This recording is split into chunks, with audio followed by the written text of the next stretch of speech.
Hello there, Jason Butler here, and thanks for joining me on another episode of my self-build series. Now, as you can see, we've got the old barn that we're gradually starting to demolish. We started that yesterday, and that's going to take us a couple of weeks to do it gradually and slowly, as well as the garage that we've got over here.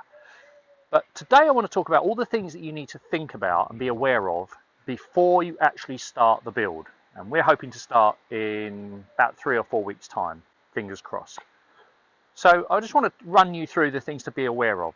Okay, so the first thing, before you actually start your build, if it's a self-build you're doing like mine, you will have to have accepted what we call the Community Infrastructure Levy obligation.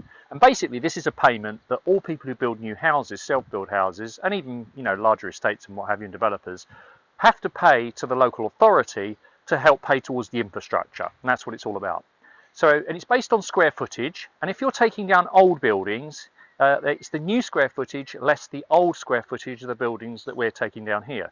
So if the house that we're building is just under 100 square meters, without any existing buildings to be demolished, that would be nearly £12,000 payment from my local authority, which is Baber District Council.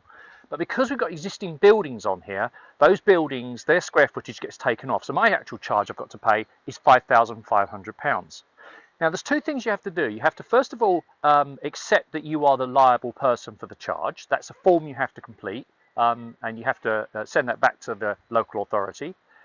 And then you have to do something very important. You have to, before you start commencing your build, you have to submit what's called a Form 6. Now, Form 6 tells the authority, and they have to receive it at least 1 working day before you start doing the build. And it's really important, because if you don't do that and you start doing your build and you haven't told them and submitted the Form 6, you are liable immediately to pay the whole community infrastructure bill that you are liable for. So in my case, £5,500 plus a penalty of 50%. So in my case, that would be nearly £8,000 in total.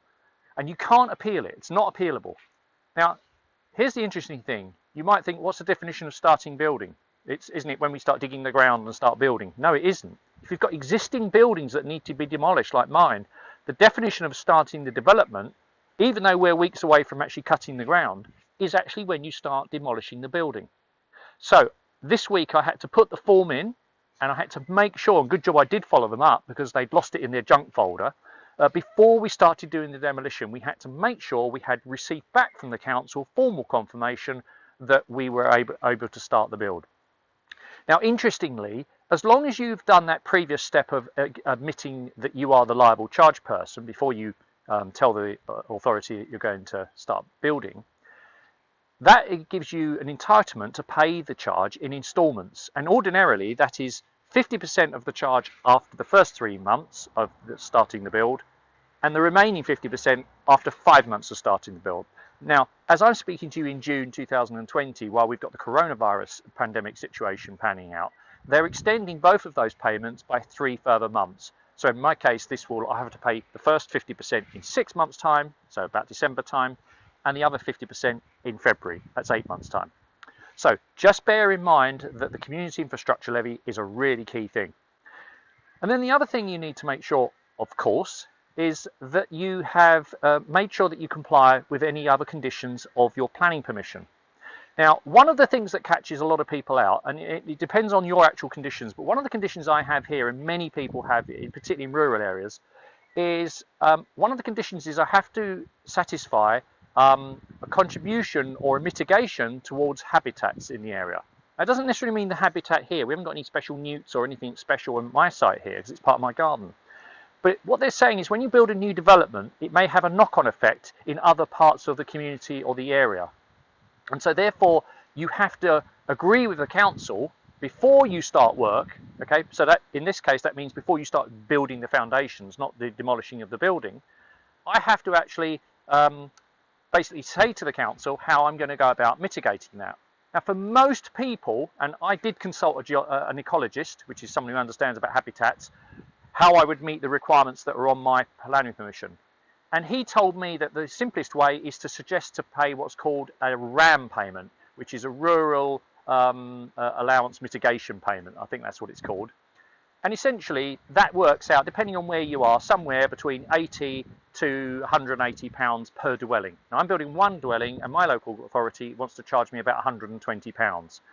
So what you have to do before you break the ground is you have to go online to your council's planning portal and you have to apply to them to satisfy a condition. Now ideally you'd wait until you can get all the conditions satisfied and upload the evidence and pay one fee. So in my case I have to pay 110 pounds. But that's not possible for me because I can't satisfy all the other conditions until I start actually building because of the supplies and showing them what we're actually going to be building with. So what we need to do before we break the ground is we need to basically satisfy the condition for mitigating the local habitat situation. So I've done that, and the council now have raised a bill to me to pay, which I have to pay before I start the actual physical building of the foundations. So that's just a little roundup of a couple of little foibles. There is the community infrastructure levy, the importance of accepting the charge, and then making sure you notify the local authority when you're going to start the build at least one day before. And then there is making sure you satisfy any habitat mitigation obligations that might be in your planning permission. Next time I'll talk to you about the next stage, which is when we're getting ready for the actual site to actually come alive and we're going to start the build. See you next time.